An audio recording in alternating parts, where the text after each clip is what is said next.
চুল দাড়ি কাটতেই ফাঁস হলো পরিচয়। তো বন্ধুরা, ফুলকির আগামী পর্বে আপনারা দেখতে পাবেন রোহিত আর ফুলকি বড় রাজাকে নিয়ে ফিরে এসেছে রাজমহলে, যেখানে ছোট রানীর সকল ষড়যন্ত্র বিফল হতে দেখা দেয়। রোহিত আর ফুলকি বেঁচে আছে দেখে ধানু ছুটে এসে তাদের জড়িয়ে ধরে। অন্যদিকে ছোট রানীর আতঙ্ক ক্রমশ বাড়তে থাকে বটরাজাকে দেখে। ফুলকি বলে 24 বছর আগে যে ঘটনা ঘটেছিল তাতে বটরাজার মৃত্যু হয়নি, তার স্মৃতিশক্তি চলে যায়। তারপর তিনি সাধক দলে তার নাম লিখিয়েছেন।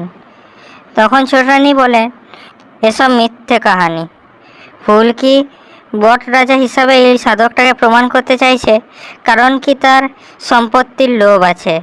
ফুলকি তখন পরামর্শ দেয়, তাহলে এই সাধকটার চুল দাড়ি কেটে দেওয়া হোক, তারপর প্রজারাই বিচার করুক যে ইনি এদের বটরাজ কিনা। বটরানী দ্বিধায় পড়ে গেলে ফুলকি আশ্বস্ত করে যে ইনিই বটরাজা।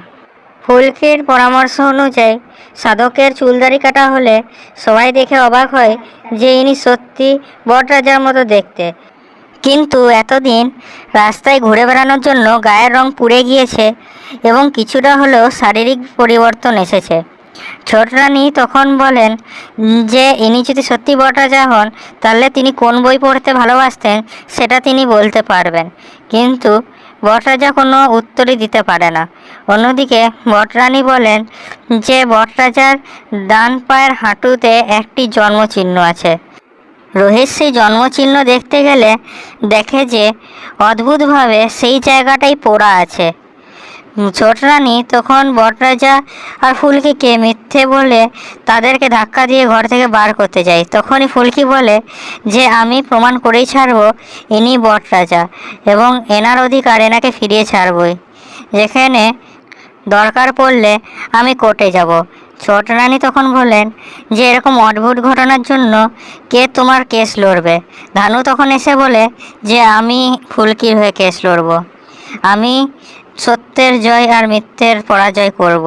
তো কী লাগছে বন্ধুরা, ফুলকি কি প্রমাণ করতে পারবে যে ইনি হচ্ছেন বটরাজা? কি ছোট রানী ধরা পড়বে? বলুন আমাদের কমেন্টে। আমাদের ভিডিওটা লাইক করুন, আমাদের চ্যানেলটা সাবস্ক্রাইব করুন এরকম আরও আপডেটসের জন্যে।